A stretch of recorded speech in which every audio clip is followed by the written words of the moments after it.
Good afternoon, folks. Just been doing a bit of Frostgrave this week. Not a great deal of painting, just a few figures towards the well, to help with the campaign that we're going to be doing. So this is what I've done.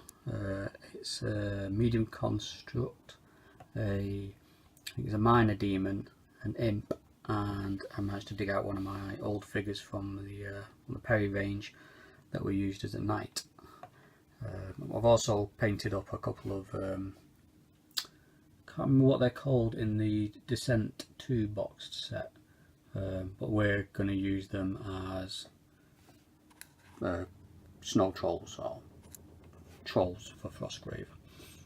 So there's two of them. They're just plastic, quite soft plastic things. So they paint up okay, alright, with a bit of a dip and a little bit of highlighting. And of course, you always need some skeletons. Those are the ones from, I think they're from the old War Games factory. They're nice, but boy are they a pain to put together. So I'm not sure if I was to buy any more whether I'd go buy these type again, because they were that much of a pain to put together. Probably go for just some metal ones or something that are already built up. But they with the dip they look okay. They'll certainly do for the campaign. As I say, not much painting this week, but I am going to do a battle report, and I'm going to go back to something we've not done for quite a few years, which is Bolt Action. I haven't got the new book, so this is just the rules from the first edition as such. So we'll be playing those. Not done Bolt Action for quite a few years. I came across a couple of videos on YouTube, and it's the usual thing. One good thing about YouTube, well, good thing or bad thing I suppose, whichever way you look at it, is you get a little bit of inspiration when you see other people's videos. Saw a couple of Bolt Action battle reports, and I thought, wouldn't mind having another go at Bolt Action, because we enjoyed those games. I have got some Russians now that we bought. We bought a couple of box sets when we went to the Leeds Armoury a few years ago. Never really got round to painting them up fully, but I've done them now. Just finished them off again this week, the last few bits that I needed to do. So we'll have a game with Russians against Germans with Bolt Action, the first edition rules. I don't know what the differences are with the second edition, because like I said, I've not seen them, but I presume maybe they fixed a few things that they didn't like in the first edition. But like I said, they seem to work fine when we played these a couple of years ago. So we'll go down into the garage and I'll show you the table. Okay, so we're in the garage, and this is the table as it's set up. So we're going to go with the point defense scenario with the Germans defending. And you'll see over here there is one of the Russian objectives. There's the second, and on that hill there is the third. And their forces they've got to defend with is, I don't know if you can see them, but there's a squad in that building there. They've got a Herzer, Panzer IV.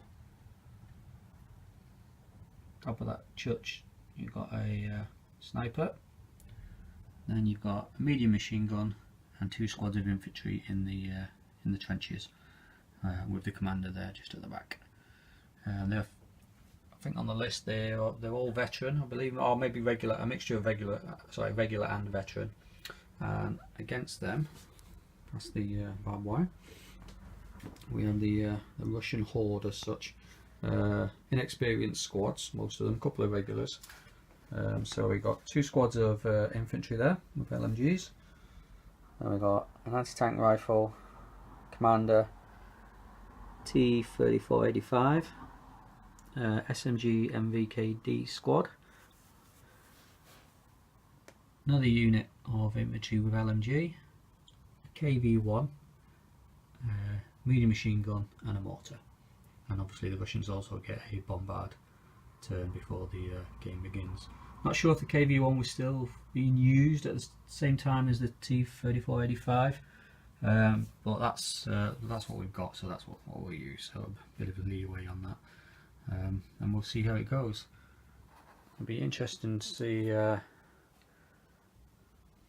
we can break down the forces. Not sure which ones I'll be yet. We're going to basically throw a dice and decide who gets what. So I'm not sure if I'll be the Russians or the Germans. So we'll get that done, and then we'll move on to turn 1 and see how it goes. Okay, first turn, I started off being the Germans, and you can see there on the first turn the Russian horde has moved onto the table. Once the infantry have pushed forward, and we've got the T-34 is coming down the centre, just across that field, with the KV-1 coming in behind the infantry, and then the heavy machine gun has moved across there, and one of the squads is going behind that cover there. So on my turn, not a great deal, a couple of missed shots from the armour. My biggest concern was after the bombardment I had a lot of pin markers on, which I managed to sort out by doing rally orders and got rid of, apart from that one there which failed and they went down, still got their pin markers on. But worse, on this side you'll see there's half the trench empty. That's because I got a foobar result on these little fellas here, my so-called veterans. So they've moved 12 inches back from the trenches. They should rally unless I get another foobar result. I can't be that unlucky. We'll see. Okay, so some more action will develop, I think, on turn 2 as the forces get closer together, and we'll see how it goes. Okay, end of turn 2, and the veteran squad have returned to the line. They passed their morale test and they are now back in the trench, so that was a good result. The line's holding pretty well at the moment. The Russians haven't really pushed forward too much. The machine gun crew are having a bit of a hard time. The Russians seem to be concentrating on them, and they failed their test again, went down again, and also this time received another pin marker and a casualty. So they're not in good shape, but other than that, no real casualties this turn, apart from a stun result on the Hertzer from the T-34-85. So that went down and didn't get an action this turn, and the defence is still looking intact. The Russians have moved up. You can see one squad is now at that line, large bush line, tree line over there, so they'll start making bounds for that hill, no doubt.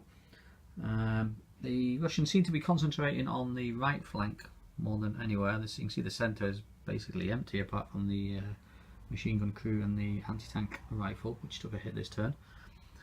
The majority of the forces are all down on the right flank here, with the 2 tanks and the infantry. So I expect on this turn for a big push towards the barbed wire, and eventually towards the trench line on this turn or the next turn. The Russians seem to be softening up the target a little bit, so we're now into turn 3, the beginning of turn 3. So they are definitely going to have to start pushing now to get those markers. So I seem to be holding out quite well, but this turn I think will tell how well the Germans can hold off the Russians, because at the moment the Russian infantry haven't been engaged at all. We'll see what happens in the next turn. Okay, so at the end of turn 3, we did have a bit of a break because we went and watched the football, watching the mighty Wigan Athletic beat their local rivals Bolton 5-2, which was a great game. So we're in good moods, and we came back and we finished at turn 3. So as it stands now, you see the Russians are starting to push up. Their mortar has put some smoke down with great effect. Got 6 straight away, so they put it exactly where they wanted to put it. A lot of my units were on ambush orders this turn because I was expecting the push, obviously, from the Russian forces. My machine gun crew just cannot get rid of those pin markers. They tried a rally order again, failed again. So they're not doing a great deal. They obviously went down again. Both sets of artillery, sorry, not artillery, both sets of armour are still up. Some terrible shooting by both sides. So no one's struck a hit. The only hit that we did have was on the KV-1 by the Panzer IV, which failed to penetrate. KV-1 being classed as a heavy tank. So I think it was a 10 armour, and it basically scored 9, so it didn't penetrate.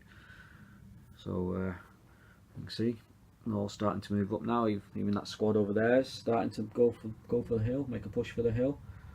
So we'll definitely get some action and maybe a couple of assaults on this turn, I think, once the Russians get past the barbed wire, which they obviously have to tackle first. But the tanks will probably lead the way on that one. So we'll see what happens in turn 4. Okay, end of turn 4, and as we can see, the Russians are pushing onto the trenches now. They've gone through the wire, and a surge of troops going in behind the KV-1. As you can guess, the MMG failed again, went down again, so it's not really participating in this battle at all. One of the Russian squads has taken heavy casualties. They were caught in the open behind here because the mortar that fired its smoke unfortunately missed its target, and it's off to the side there. So they got the German squad in the trenches here got line of sight on that Russian squad, and they took a number of casualties because of it. My tank, well, my Herzer has been hit and immobilised. That was the only tank casualty of this turn. So again, the tank shooting hasn't been great, but it looks like the T-34 got the odds on with the Herzer, and has managed to at least penetrate it and immobilise it, which is not too bad for me, because at least it's in a decent area to be immobilised, as in it's still got a good arc of fire down the road and to the left of the battlefield. Not so much on the right, because the Panzer IV's blocking its sight and the buildings blocking its sight, so it's going to be concentrating more on this side.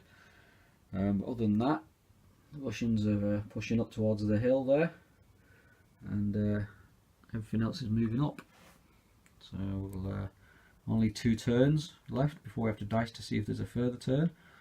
So next turn, turn 5, will be quite interesting. You can see some assaults going in on the trenches from this little lot here. The KV-1 did try and hose down the trenches with its coaxial machine guns, but just couldn't get past the trench line, or couldn't cause any casualties on the infantry in the trench. So we'll see what happens next. I presume they're gonna go over the trench, I would have thought, but we'll see. Okay, end of turn 5, and quite a bit happened on this turn. Lots of action, as we expected. So we'll start with the trench line, I suppose. You can see there it's looking quite empty at the moment. Initially, an assault went in by one of the Russian squads that wiped out the German squad that was in the trench line there. They in turn were hit by this German squad here, although there's only one guy left out of that squad, because that was in turn hit by a combination of a direct hit from the mortar and the KV-1 with its coaxial machine guns again. On the left of the trench, the NKVD squad has taken out the machine gun, and they're embedded in there now. And the only chap left at the moment in there is the second lieutenant. So not looking good on this side. And over on the other side, the T-34 knocked out the Panzer IV, and my Herzer failed again to penetrate the T-34. Did get a hit, but did not penetrate it. On the left hand side, you see that squad is basically just staying there for the moment, so it's going to have to make a push at some point. But now that I've got one of my armour knocked out and one immobilised, I just imagine they'll get some support from the T-34 down here. So a lot of action. It looked like the Russians had taken the trench line at one point, but like I say, my remaining squad, although there's nothing left of it now, managed to take them out. But going to struggle to hold on here. My sniper team, well, the sniper himself, has been taken out in that tower by the machine gun crew here. So it's not looking good, but one turn left and then we'll dice for another turn, so might be able to hold on, might be able to get a draw, but we'll see what happens on this turn. Okay, so that's the end of turn 6, and that is pretty much end of the game as well. We did roll to see whether there would be another turn, which was a 3, so there won't be another turn, but to be honest, it wouldn't have made any difference anyway, because as you can see, the trench line has now been taken on this turn. So they're now within 3 inches of the objective, so that's one objective for the Russians. And the KV-1 did what the T-34 couldn't do before and knocked out the Herzer.